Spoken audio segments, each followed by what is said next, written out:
Coming up this week in work. Is imposter syndrome really a confidence problem or a workplace one? New research suggests it's inclusion, not insecurity, that's holding people back. And the 6 strategies you need to implement to find great people. So is this smart hiring or just old school thinking? And in the workplace surgery, are job boards the only way to find great talent? We are joined by recruitment experts, the Curve Group, to help one listener cut through the noise and find great people. This is Truth Lies in Work, the award-winning podcast where behavioural science meets workplace culture, brought to you by the HubSpot Podcast Network, the audio destination for business professionals. My name is Leanne. I'm a chartered occupational psychologist. My name is Al. I'm a business owner. And together we help organisations build amazing workplace cultures. We're going to get into all of that right after this very quick word from our sponsors. Welcome back. This might be the last of the formal This Week's in Work. Not ever, but just for July, because in August we're doing something we're trying something a bit different, aren't we, love? Yeah, well, we figured you guys are all on holiday, so we might want to have a little holiday too, or at least create content that feels a bit more holiday vibe. And let's be honest, you're not going to want to listen to a work podcast when you're sat on the beach, nor would we encourage you to. So instead, we're going to bring you some bit lighter content that you'll hopefully still enjoy when you're dipping your toes in the Mediterranean. Absolutely, or whichever sea is your preference. Indeed, we other don't know. seas are available. They are. So we've got interviews with people about making work fun. On Tuesdays, it's probably going to be me and Leanne in the garden with little lapel mics. Not going to lie, probably a glass of wine. Possibly. Maybe.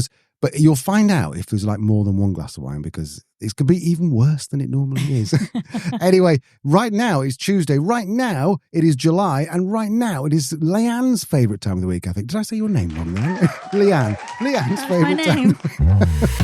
Okay, well, what have you seen this week? I have a new word. Do you know what? You always announce it as if it's a brand new thing. Like You've never come up with a new word. Every week you have a new word. Give us a new word. Not every week, but I seem to have been coming across a few of them recently. I anyway, like new words. Yeah. Well, some are better than others. My new word, let's see what this one's like. My new word is Intruder Paradox. Right, so I've got a guess, haven't I? Yeah. So Intruder Paradox. The paradox is something which appears to be something and it's actually something else. Is that what a paradox is? Mm-hmm. Yeah, so an intruder, so it would mean someone is intruding, but they're not really intruding. I think I might have gone down a cul-de-sac here, love. Help us out. Do you know what? I'm not surprised. It's one that I must admit I probably read a couple of times before I kind of understood it. I should say as well, I came across this through Matt Smead, who was actually on the show last week. Yes, I think so. Yeah, just last week. Who posted this research article on LinkedIn. I thought it was kind of cool. So basically, Intruder Paradox is being put forward. It's an alternative term for imposter syndrome. So it's not the act of being put forward. It is an alternative to imposter syndrome. It's being suggested. It's been Purported. tabled. Yes. Tabled. Yes. Oh, I like that. It's been tabled. Yes. I like that. God, I feel like we're real corporate. I know, yeah. It's been tabled. Yes. Yes. Love it. Let's circle back to this definition. Such idiot. So imposter syndrome, basically, imposter syndrome says that the self-doubt comes from within. Yep. The intruder paradox is arguing that actually might be your environment that's making you feel like an outsider. See, now I wouldn't go... Like it's not me, it's you. But I wouldn't go with that. I'd go imposter is internal. Exposter syndrome is what I'd call it. Exposter syndrome. Because it's external. Now, this is the difference between marketers and psychologists. Marketers make it up. Psychologists have genuine... Yeah. But yours is more catchy. You probably remember that, wouldn't you? Catchy but bullshit. Yeah. Marketing and all. That sums up marketing. I'm going to change my ex-bio to catchy but bullshit. There you go. Right. So you can find out more idea on catchybutbullshit.com.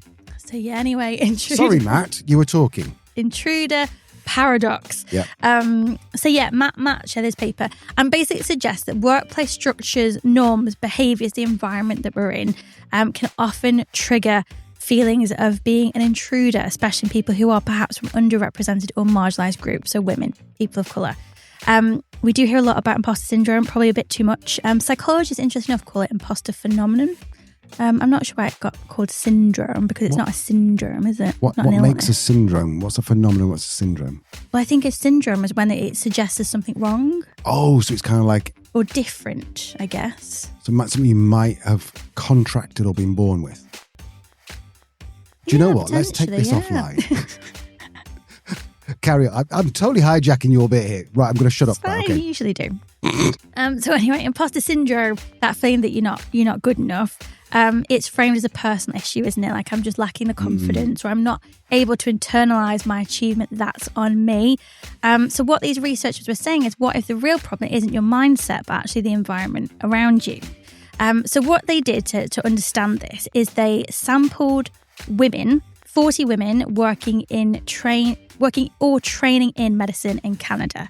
So very successful women, typically male-dominated work environments. Many of these women were also from underrepresented backgrounds, and they talked about what it's like to try and succeed in a male-dominated profession. So what they found is that some women said they did feel like imposters, but not because they lacked confidence. Instead, they'd been treated as if they didn't belong, so ignored, passed over, criticised unfairly, just a regular Monday, right, ladies? Or told they weren't right for certain roles. So one woman also said, this is a quote, "It's not imposter syndrome, it's you don't want me in the field." So researchers came up with a new term, the Intruder Paradox, to describe this. Just so I understand the difference, it's not that that they feel like they're imposters, they're made to feel like intruders. Exactly. So it's what the researchers went on to do was describe some workplace scenarios where one might feel intruder paradox. So if they said subtle things like not being invited to key meetings, being told to tone it down, getting less credit than others, or being discouraged from going for leadership roles. And over time, that's having the impact, chips away at confidence. So even if you believe in yourself, these kind of cues, we internalize them in a way that impacts our confidence, or what psychologists call self-efficacy, the belief that we can do our jobs well.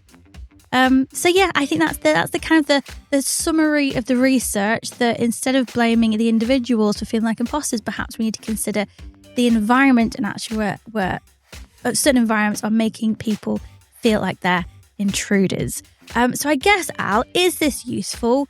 Is it a word that we don't need? Is it actually describing what these women are experiencing? I mean, most of the words you come up with are words we don't need. And you do admit to that. There's some of them are just like forest bathing and stuff, which is basically just going out and not from behind your desk. I think it would be a difficult reframe, because imposter syndrome has been around, since the 70s? So I think it would be a difficult reframe, but I think it does more accurately show what people are going through. And also, just you saying that made me go, oh, yeah, no, I can see it. I don't think I've done that. Maybe I have in the past, but I can definitely see how now it's not it's not the problem of these women, it's the problem of the organisation or the culture. Is that fair? Yeah. And I think that's where, and Matt was a bit conflicted on this as well in his original post, which I'll leave a link to in the show notes if you want to have a read of his take on it. He was kind of the same, like, I'm not sure if it's a new term that we need. I'm not sure if it's actually describing what it's describing. Is it actually just talking about something that's more rooted in diversity and inclusion, or rather exclusion? Is it really, imposter syndrome necessarily? But equally, there's a lot of beef around imposter phenomenon that it is primarily found in women. It is rooted in research off of the 70s, where women didn't have particularly great rights in the workplace and were very publicly and unashamedly undermined in work. So there's some kind of tension around that as a term as well, and also kind of how widely it's used, and people will kind of self-diagnose as having imposter syndrome, and actually when you look at it, the kind of the really debilitating aspect of imposter syndrome, it is much smaller in terms of percentage of the population. So I think it was problematic to begin with. I think this is maybe making it more complicated and potentially problematic. I think what there's absolutely no doubt about is there are behaviours and systems in our workplaces that is making women and people from marginalised backgrounds and potentially anybody who finds himself on the wrong side of somebody more powerful.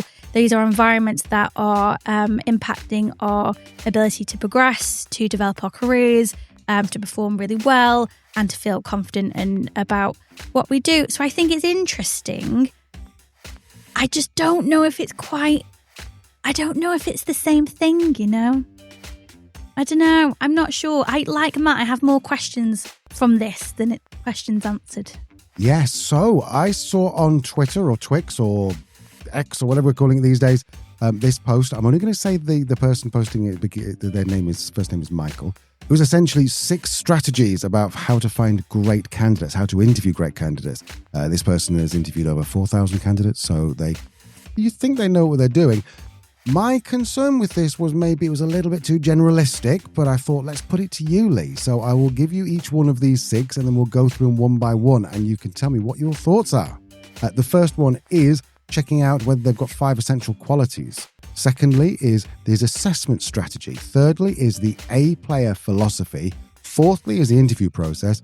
Fifthly is reference checks. And sixthly, is that a word? Sixthly is document. It should be. It's a great word. Is document everything. Now, the ones that jumped out of me, Lee, or number 1, this A-player philosophy. Now, what he says is A-players make up just 10% of all candidates, but one A player can outperform 10 B players. What's your thoughts? What's an A player?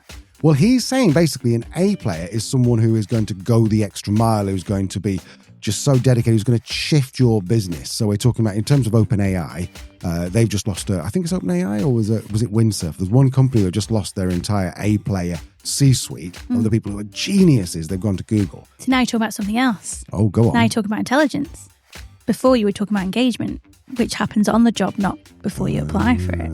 Fair enough. Well, I think maybe this isn't Michael's problem. This is me, I think, translating it. But essentially what we're saying is that, here we are. Would you, if you were given 10 candidates and you could tell straight away from interviewing them, that one of them was just incredible. They were what Michael would call an A player. And then you had 6, which were B players. Michael reckons one A player is worth 10 B players. What's your thoughts? What's an A player?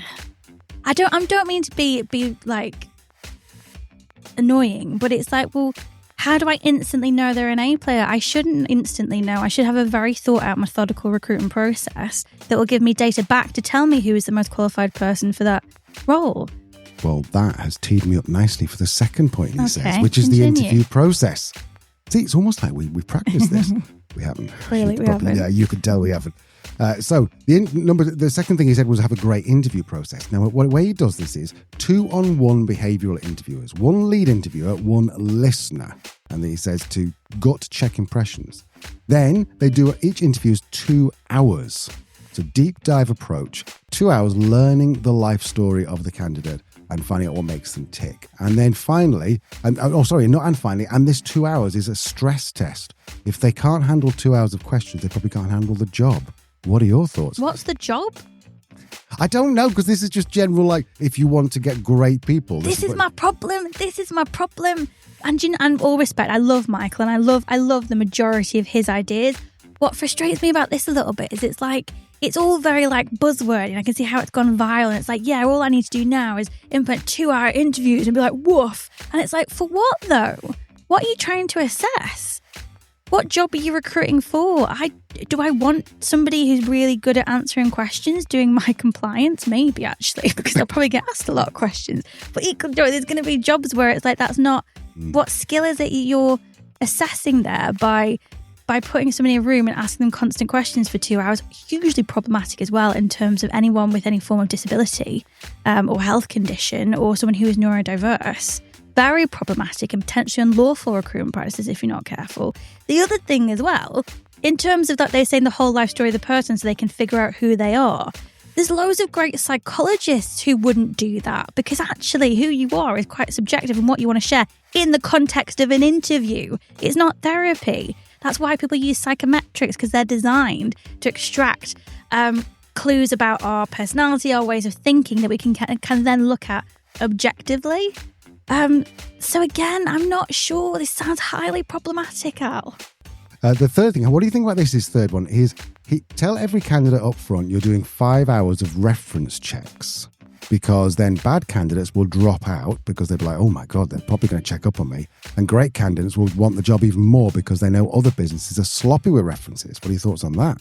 Well, I mean, maybe. I mean, yeah, it's going to, if somebody is making up their references, they'll probably select themselves out there. I don't know why it needs to be 5 hours. I think what Michael's point is that they're not just going to go, oh great, I'll ring up this one person and go, yeah, does Greg exist? Yeah, did he work for you? Yeah, cool, thank you very much. Apparently he's going to go to every single reference and interview every single reference, maybe for 2 hours as well. I don't know. Right. All right, my love, what else have you seen this week? Quick, because the dog looks like it's about to bark. What have I seen this week? The fear of being ordered back into the office is apparently affecting UK employee well-being. That's according to The Guardian this week. I don't think you need to say any more. That makes sense. Fair enough. Okay, so it's time for the news. So what else have they said about this?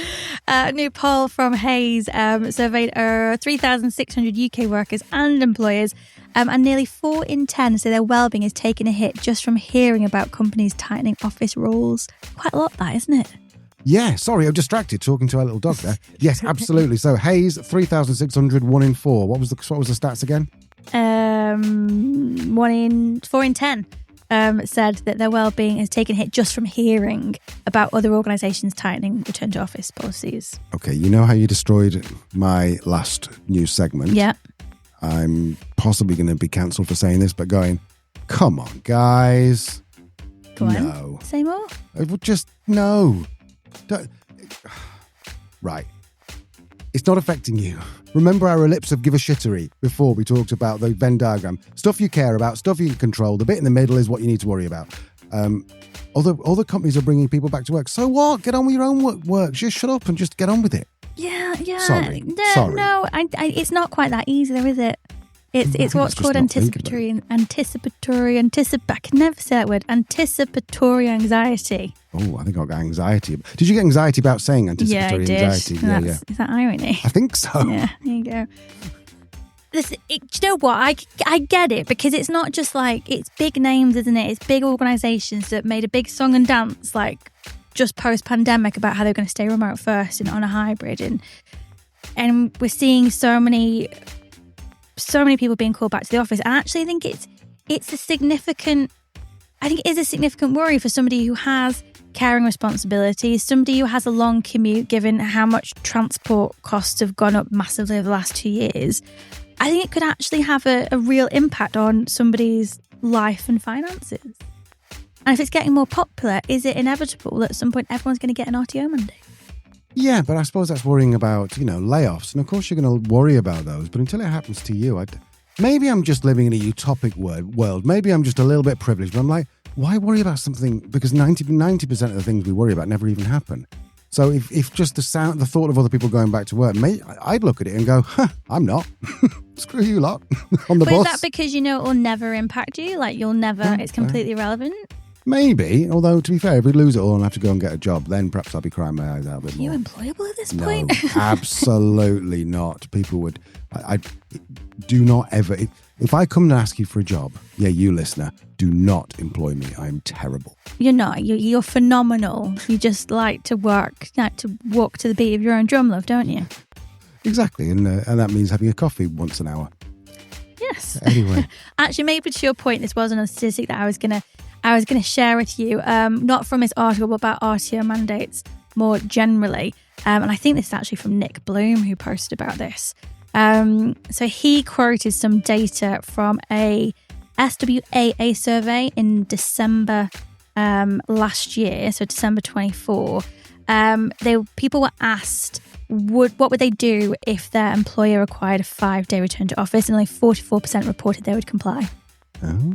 And 2 years ago, so when they did it in 2023, 53% reported that they would have complied. So it's gone down. So it seems as though resistance is growing potentially, which causes a bit of a pickle, because if we've got fewer hybrid jobs and more people who are willing to leave their job because it's not hybrid, we might have a bit of a critical mass problem in the labour market at some point. But equally, I wonder sometimes whether you hear all these RTO mandates, like the ones they quote in this article, like HSBC, Barclays, Santander.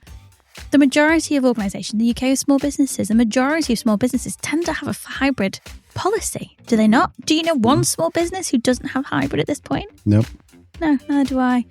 So maybe Al's right, maybe it's all nonsense. But I think it's worth reminding, I think, as a business owner, if you're ever thinking about adjusting your policy, whether it's remote, hybrid, or what that split is. It's being aware that there may well be people in your organisation who are anxious about that change before you even said anything. So either being very clear that you're not going to change it is going to help with these levels of anxiety, or if you are going to change it, be very clear about what that means, what the lead-in time is, and ideally have some kind of consultation period in that as well. Clearly, Al didn't think this was very interesting, but if you did, I will leave a link in the show notes. I'm introducing a new segment. By the way, I'm sorry, but maybe it's just a bit of a tit for tat because you shot down mine, so I'm going to shoot down yours. Fine. But look forward to your letters. I've got a new segment. I've just thought of a new segment. I'm going to call it Stories We Didn't Have Time For. Right. And so, in today's Stories We Don't Have Time For, how about the boss of a multi-billion-dollar software company who went to a Coldplay? Oh my God, my LinkedIn has been full of that today. Coldplay gig. If you've not heard, basically, boss went to Coldplay gig, was filling up the woman he's having an affair with, which ironically is the head of HR. That's the worst thing. That's stuck on the big screen. And Coldplay were like, and Chris Martin, is it Coldplay, was like, oh, they're either embarrassed because they obviously just went, oh my God, shit, and just dived out the camera. They said, oh, either they're shy or having an affair. Turns out they were having an affair. So if you want to find out, just search for Coldplay affair and then look for not that one, but the other one. Just go onto LinkedIn and there'll be every second post. I did see a funny one today that I'm trying to find it so I can share it with you. I am enjoying LinkedIn at the moment. It's getting quite salty and I'm here for it. Rough day for Andy Byron. Imagine waking up to the whole world realising you like Coldplay. Brilliant. Absolutely brilliant. That was from Brad Mampe. Brad, well done. Well played, my friend. Well played. Okay, so after this very short break, we'll be back with the hot take from an incredible woman. You're going to love her this week. And also, talking of incredible women, my wife and co-host is also incredible, and she's going to be here with the world-famous weekly workplace surgery where I put your questions to her. We will see you in just a second. Welcome back. It is time for our hot take, where we bring in a guest to challenge the way we think about work. And today is about something that nobody likes to talk about, but everyone ends up with dealing with: people leaving. Our hot take today comes from Becky Sims. She is the founder of Reflect Digital and CEO of the Human First Collective. She has spent nearly 2 decades leading teams, building agencies, and helping businesses grow through digital strategy and behavioural insight. And her view is simple. We need to stop treating resignations like betrayals and start being honest about the fact that most people will move on eventually. So here's Becky Sims, and check out what she's talking about with Aspiration Digital. Really cool initiative. I'm Becky Sims. I am the founder of the Human First Collective, which is a group of agencies that put humans first in the way we work and the work we do. We also have an initiative called Aspiration Digital, which is where we inspire the next generation of digital leaders. So we run events for sixth form students across the country, and we have a podcast called Behind the Future, which is where myself and a co-host student interview people that work in the sector to find out what they do and how they got into it. And if that wasn't enough, I also sit on the government's Digital Skills Council as an external advisor, helping address the UK's evolving digital needs and to create a workforce that can grow with the digital economy. So my hot take is that businesses and employees just need to get over the secrecy around the fact that people will leave their job at some point. It's this thing, it's a taboo, isn't it, to talk about it. And you end up one day, someone comes in and they just hand you their notice. And people still like to do that quite formally, don't they? We end up, especially if you're in person, you get the printed letter and you're like, whoa, where did this come from? And it's a shame. Like, actually, what we do in our business, and that I just encourage more businesses should do, is we talk to the team about being open about it. So actually, when I do an onboarding intro with anyone new that joins our business, I always mention this. I say, now, you could be with our business for the next 5 to 10 years, or you might be here for a year or two, and that doesn't matter. Like, one of our big things is that, one, we want you to make sure that you leave stronger and better than when you arrived, and make sure that we've had an impact on your career. But 2, we want to help you to be having a fantastic career. And to do that, we want to talk about your career plans. We want to know what you want, where you want to be. And there will come a point where maybe that isn't with us. And let's talk about that, because we've got incredible networks. We can help you set you up for that. We can help make sure that you can find the right next step. All the while also, we can business plan around that as well. So So whether that is that they want to go and work it, hopefully it's not in a competitor business. Normally it is that they want to do something different that maybe we haven't got the space for them to do in our business. But sometimes they might go on to a competitor, and that's equally fine, because I think they always used to feel that there's this difference. The employer has all the control, but I really try to say, even like in people's probation periods, this is your chance to decide if you like working here as much as it is our chance to decide whether we think you're right for the role and working in this environment. So it's the same when you talk about people's career prospects. There'll come a point where maybe they aren't right in the role they're doing, and then the aim is that you try and move them into the role that is right. But sometimes, again, it might be that they've the business has outgrown them, or they've outgrown the business. But it's all the while it's this kind of taboo thing that we need to talk about behind closed doors, and not to the person that really needs to hear it. You can't do anything about it, and you can't help the person. And the same as well, we really encourage side hustles, people to be entrepreneurial. So we recently lost one of probably the most important employees we've had along the journey. He was my sidekick for a huge amount of time, a fantastic guy, Sylvan. But he was running a side hustle, which we knew about, which we supported him in. And he's gone on to do great things with that. And I could not be prouder of him. But actually, we managed to have a really wonderful exit where it was at the right time for both of us. We knew what was happening. We talked about it as adults. And it's been perfect. We've been able to get the right person in to fill his shoes. It'll never be another Sylvan, but we've got a new person doing their thing and putting their stamp on the business. And it's brilliant. It also means that if you end things well, that you never know what happens next. People go and work other places where they might refer business back to you. But we've also had some boomerangers, people that have left, gone and done something different, grown, learned some new skills, and then come back to us because we've at that point had the right role for them.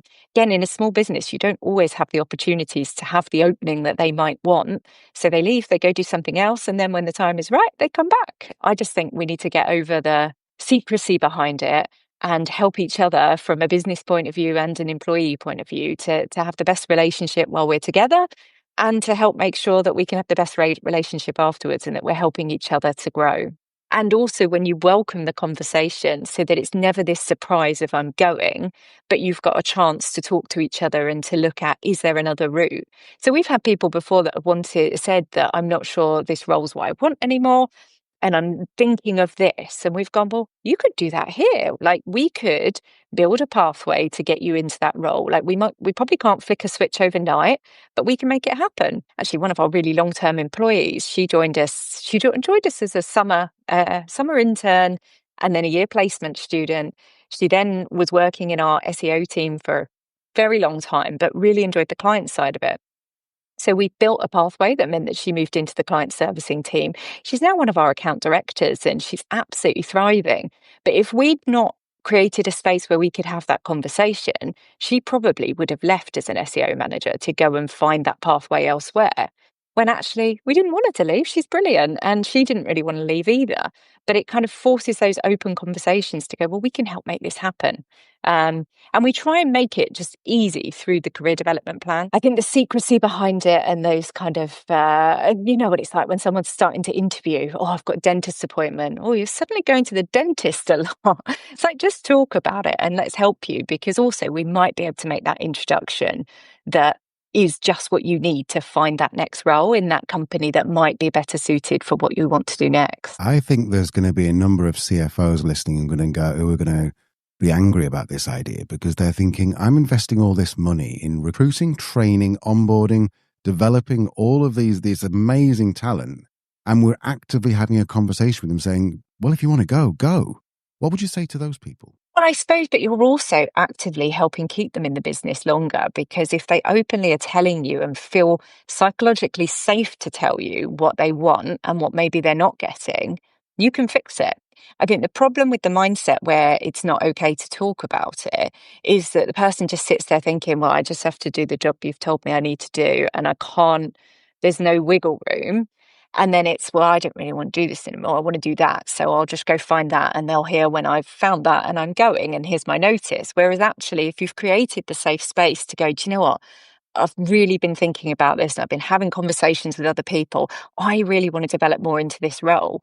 providing that's a role in your business, it's then in your power to help save that person and make sure that you can get them into that role when the time's right. And people are pretty reasonable. Even if you can't make it happen overnight, but you can start to say, well, what if we had one day a week where we were helping you to do that? And then suddenly, actually, from the CFO's point of view, this is brilliant. We're keeping people longer because we're stopping them having to leave the company because they want something that we didn't know about before. So we love feedback. And again, when someone new starts, we talk about that so openly to say, there is nothing you can't say to us about feedback. We want to hear it. And we don't let it be anonymous. You don't let it be anonymous? No, you can't do anything with anonymous feedback.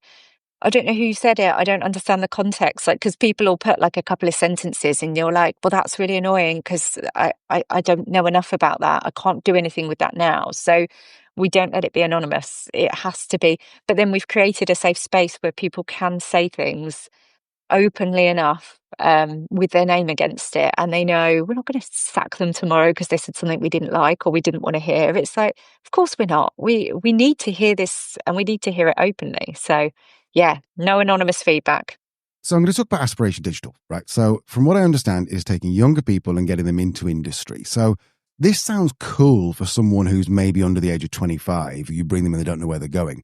Do you do the same thing if someone's maybe in their 50s and they come into your business and you still say, yeah, you can leave if you want? Is it a generational thing? Talk me through it. Look, Aspiration Digital is very focused on helping school age, kind of as they're at that leaving age, so sixth formers, helping them to see what the roles in the digital space look like, because absolutely young people, they are more well-versed in digital and tech probably than you and I. They're quicker, they're better, they're faster, they know all about it, but they so often do not know the jobs that sit behind it, and that there's these real jobs and careers and things they can get paid to do that are exciting and fun and brilliant. And they don't know they exist. And currently the curriculum does not make space to tell them about these jobs. So they're leaving school unless they've had parents or friends of parents that are in these roles, or they have been super curious and found it. They don't know. So that's what we do with Aspiration Digital. On the kind of career changer side of things, I'm really pro that as well. So I add to my other things I do. There's an organisation called BEMA, the British Interactive Media Association, which is like the FA is to the footballing world. For the digital world, I help chair their attract part of the organisation, where we're helping attract people into the sector, partly at the young age, which really aligns with Aspiration Digital, but also looking at career changes, because digital is amazing, especially for people that might want more flexible working once they've had children, being able to go and work in a career where it's not so tied to a desk, having to be in an office all the time, but actually things like our work from anywhere policy we were chatting about earlier, those kind of things that a lot of digital businesses offer, and the flexibility to work different hours, etc., is really attractive to people that might be wanting to find the right career to suit their lifestyle once they've got kids and all the responsibility and things that come with that. And actually there's a little form which you might want to put in the show notes that people can fill in. So we are looking for speakers and people to get on stages to come and inspire students. So we're at the moment, our next events are in Newcastle and in Kent, but we are currently in talks with lots of different venues across the country, so that over the next year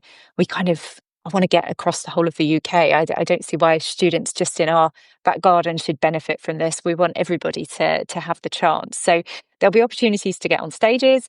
We'll be looking for sponsors. So we run this as not-for-profit. We aim to find venues that give us the space for free. So any universities out there listening, you tend to be a good spot for us. We've also got the podcast Behind the Future. So we're looking for guests to join us on that.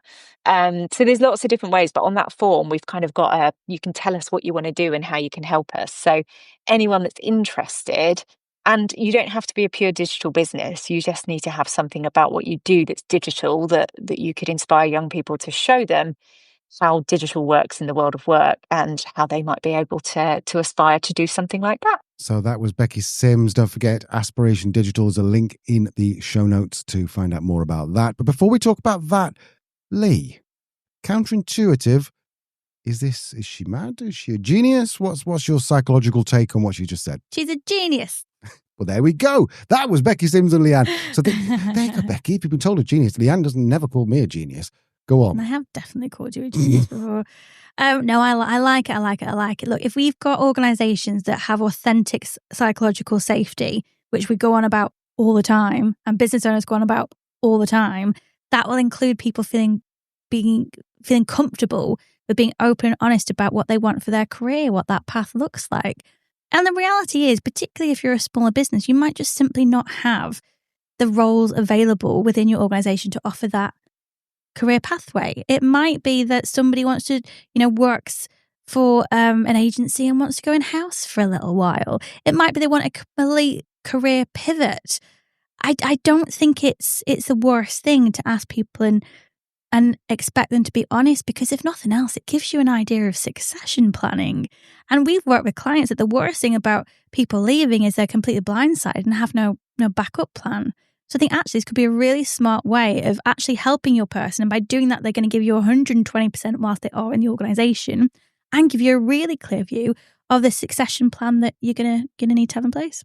Absolutely. So there may be 7 ways to leave your lover, but actually there's only one proper way to leave your employer. Lee, she did say, now, I don't know how you're going to react to this, but Becky did say that she doesn't allow anonymized feedback. If you do surveys, you have to put your name to it. If you give some feedback, you have to put your name to it. Now, I pushed her on that and I said, that's not the way normal people do it. And she said, first of all, I'm not normal, I'm exceptional. She didn't, but I've added that bit. But secondly, she said, look, there's nobody's wrong. It doesn't matter if you say this is all terrible, because I want to hear it and I want to hear your name. I don't know which way this is going to go, Lee. What were your thoughts on that? I mean, I think because of what she's doing, and I follow some of Becky's other approaches in terms of how she leads her business as well. But when you combine that with the fact that she's openly asking when people are going to leave and she's not punishing them for it, I know she has lots of trusted employees. They've got 4 weeks a year where they can work from anywhere in the world. 4-day work week. A 4-day work week. Do you know what I mean? Trust is so embedded in this organisation, its culture. Then I can't say otherwise, other than I'm sure it probably works without actually speaking to employees and getting their view on it. But yeah, I think it's trust at that level, isn't it? That radical honesty. If people aren't being punished, they're experiencing true, authentic psychological safety, then I'm sure people will be happy to provide feedback without it being anonymized. I would imagine that Becky's organisation is 1 in a million for being able to do that. I wouldn't recommend it to other businesses, but clearly Becky does not need my recommendation. She is smashing it. I think that's probably an important thing, saying it doesn't work for every business, because as Becky said in our conversation, it's so important to understand that you can't just go out there and implement this, go, right, we're doing feedback, but it's non-anonymized, unanonymized. It's not anonymous. You can't go and do that. You can't go and do the stuff that Becky's doing right now, because Becky started a 4-week work week in 2017, I think it was. So even before the pandemic. So she's been doing all this. So she's got everything in place. So every time she adds something new, it's just building on a foundation of amazing culture. It's not going, oh, we'll stick some pizzas down in the break room and hopefully they'll stop complaining about overtime. Yeah, and that trust is compounded, isn't it? It's not just in one example. It's over and over again over time. So yeah, I mean, I think it's a wonderful, wonderful thing, and Becky's created a culture that is authentically experiencing psychological safety. So if you want to learn more about Becky, then definitely go and follow her on LinkedIn. And if you care about the future of work, then And you should. And if you don't, then what are you listening to us for, you weirdos? If you care about the future of work, then definitely go and check out the work she's doing at Aspiration Digital. It is a phenomenal organization that I believe is not for profit. Don't quote me on that. I know it's not a commercial thing. And she's going around the country. She's going to Newcastle. She's hopefully going to Manchester, possibly talking to one of our friends in Manchester. I think you know which one. I think you can guess which one we're talking about. You always do this on air, don't you? Did you always drop something like that? I need to know I'm immediately. teasing the My audience. curiosity can't handle it. Back to Becky. So go and check out Aspiration Digital. And also, if you think you can help with that cause, then click the link in the show notes, which is a form. You can fill it out and say what you can do. And she's such a lovely woman. She'll be like, yeah, great. Come and get involved. So if you care about the kids, want somebody to think of the children. If you care about the kids, then go and check out what she's doing. Now it's time to move on to Al's favourite time of the week. It's the world famous weekly workplace surgery. But we're doing it a bit different this week, Al. Just a little bit. We've got friends, previous guest, and also lovely, lovely people who are going to help us with our questions this week. Yeah, we do, because from time to time we do get some questions in from listeners which are much more HR based, employee relations based. I'm an occupational psychologist. I'm not an expert in HR, employment law. That world is not mine. I'm adjacent. I'm not in it. So I would never try to give you advice on these things, but I will find someone who can. Yes. And that's what I've done. Regular listeners will remember this organisation. We have some friends today joining us from the Curve Group. If you don't know of them, you haven't heard of them, or haven't listened to the episode with Jeanette Ramsden, who's the CEO, who talked wonderful things about reduced working week. Yeah. Then the Curve Group is an outsourced HR and recruitment solution provider, and they provide loads of different solutions across the entire employee life cycle. So you're talking like right from recruitment right through to maybe how somebody might need to leave the organisation or what to do once they have. So we have 3 questions this week with a more HR focused that we'll be answering alongside our friends from the Curve Group. So question number 1, what do you do when 2 employees are in a complete deadlock after a serious complaint? We've had a situation where one employee reported another for inappropriate behaviour, including comments with racist undertones and unwanted physical contact. The accused was shocked and wanted to apologise, but the person who made the complaint has said they never want to see or speak to this person again. They're not in the same team, but they are in the same department, so total separation isn't possible. How do you move forward when one person wants to make amends and the other one just wants them gone? This one definitely requires some HR and legal expertise, something which we wouldn't necessarily always say that we've got the answer. I would never say, but Leanne wouldn't say she's got the answers.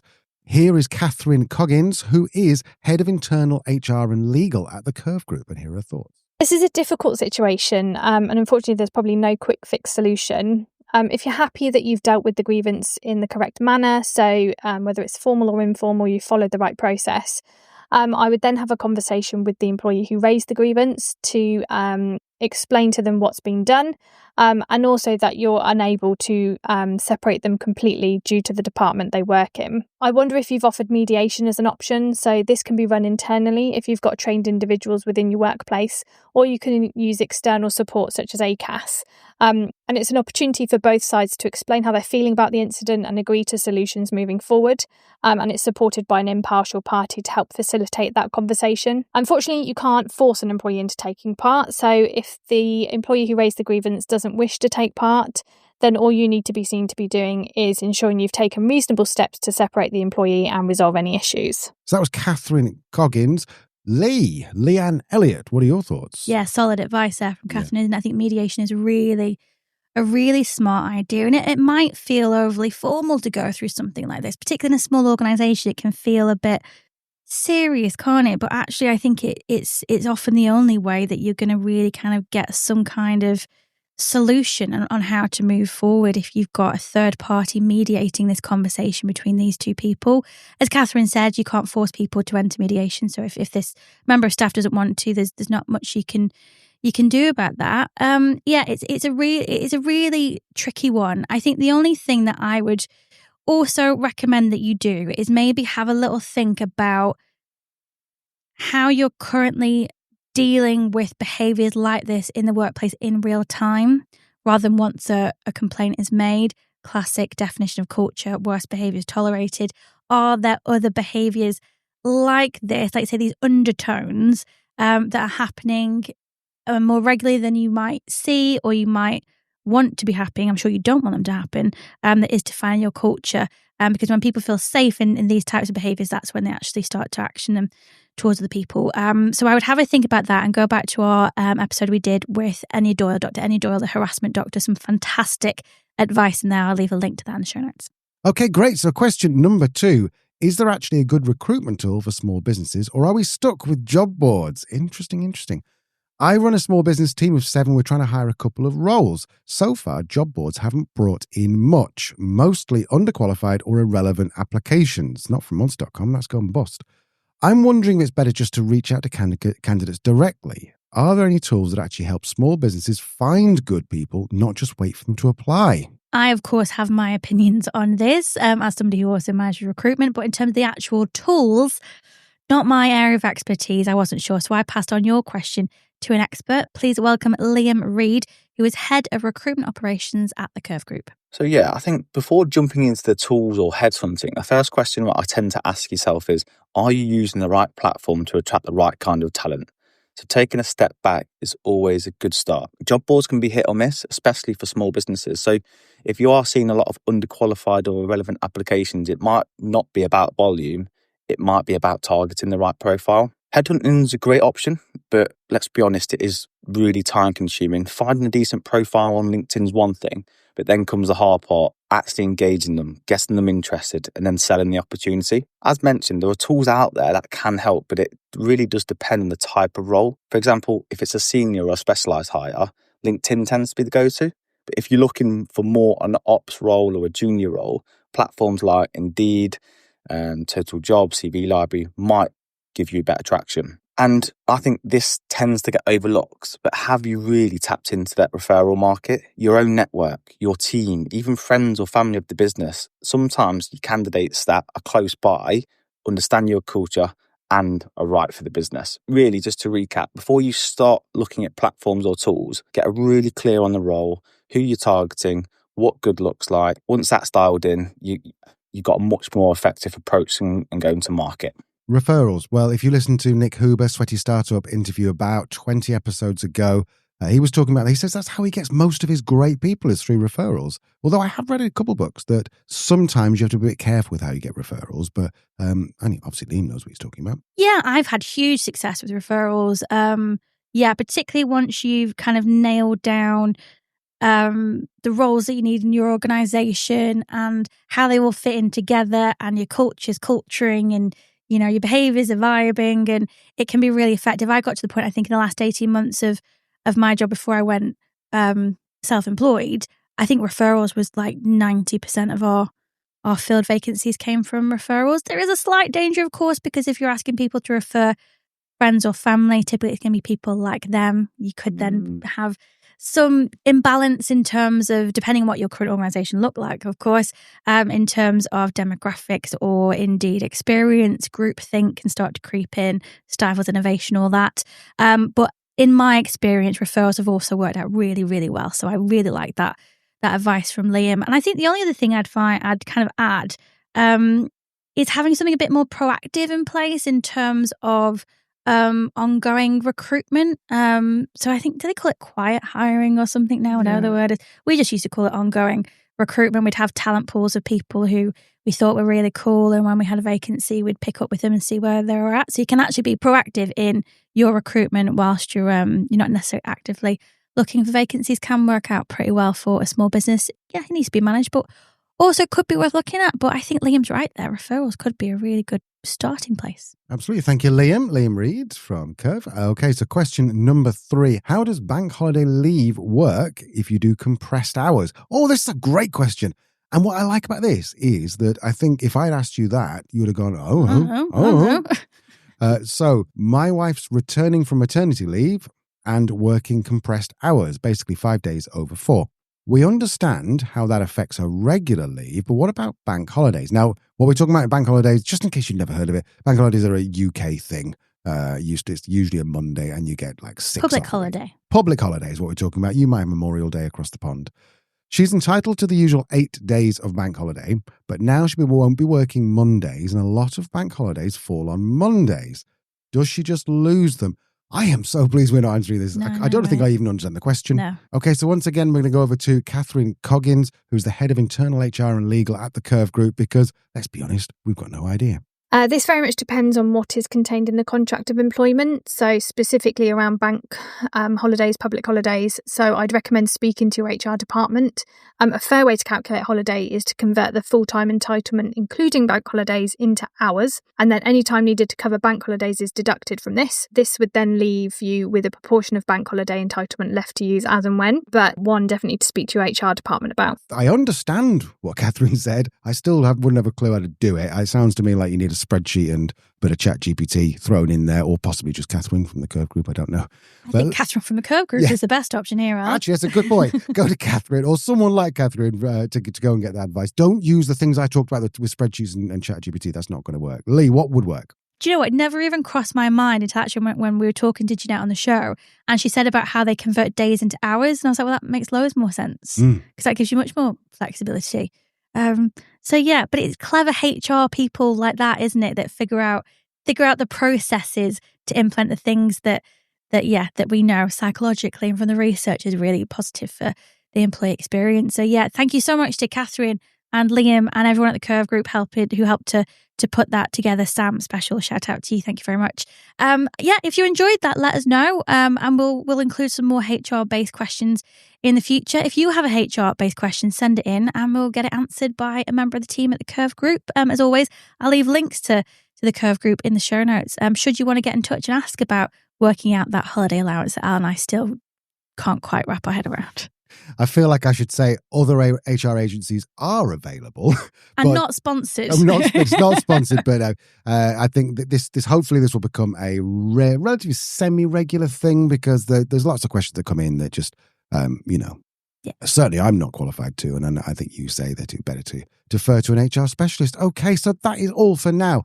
Join us next Tuesday. In fact, join us on Thursday for an interview. You know what happens on Thursdays. We've got a great interview this week. Oh my God, I'm so looking forward to Thursday's interview. I was a bit starstruck because essentially, I'm not giving anything away, I don't think here, but there's a number one spot on the management podcast in the UK, and it kind of alternated over the last 6 weeks between this person and us. So yes, welcome Stephen Bartlett. No, he's not. We've got a great guy for you next week. We are going to be doing something different, as I mentioned, in August, Lee. Yeah, as of from next Tuesday, we're going to be taking a little bit of leave as well, which means that our Tuesdays are going to be a bit lighter, a bit more chatty. So with that, if you've got a question you've always wanted to ask Al and I, maybe it's about living abroad, maybe it's about working abroad, maybe it's about working with your partner and how you make all that work without killing each other, how to travel with dogs while working, any questions like that, we'd be up for answering. How to do a pod on the road, how to do a podcast on the road. If you want some insider podcasting secrets, we are not gatekeepers. We will tell you everything we know. Open book. And then probably some of the little fun things in there as well. We've had some people reach out to us recently who have got books being launched and stuff that we're very excited about. So we might start some kind of summer book club, maybe. Yeah, that's a great idea. Yeah, do you know? It's still in development, but we'll be here next Tuesday in some form. And what I can promise is that next Tuesday will also still be in development. It'll be it'll be liquid. We'll see how it goes. Anyway, Loosey goosey. So do the things, subscribe, like, tell all your friends, post about us on LinkedIn. Go and see Leanne. Go and check out Leanne on LinkedIn. She is killing it at the moment. Some of these posts she comes out with, I'll be honest, some of the posts she did like 12 months ago, I was like, oh, that's nice. These ones, everyone that comes out, I read, and I quite often comment, which is not like You me. don't often comment, actually, but what you will say to me is you'll look at me and go, do you know what I like about your LinkedIn? I'll actually, no, my name's Leanne. Do you know what I like about your LinkedIn, Leanne? I actually want to read your shit. I'm like, thanks very much. And the Brewdog thing that we spoke about on the podcast, I posted about that and it kicked off. Yes, we're getting sued by Brewdog, so more on that next week. We'll see you soon. Bye-bye.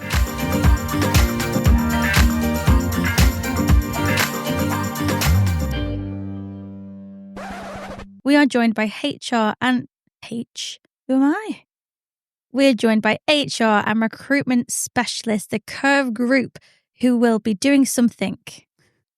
We're going to get into all of that right after this very, very quick break from our sponsors. We're going to get into all of that right after this very quick word from our sponsors. So here's Becky Sims from Reflect Digital, and also check out Aspirational. So here's Becky Sims from Reflect Digital and also Aspiration Digital. So here's Becky Sims and check out what she's talking about with. So here's Becky Sims and check out what she's talking about with Aspiration Digital. Really cool initiative.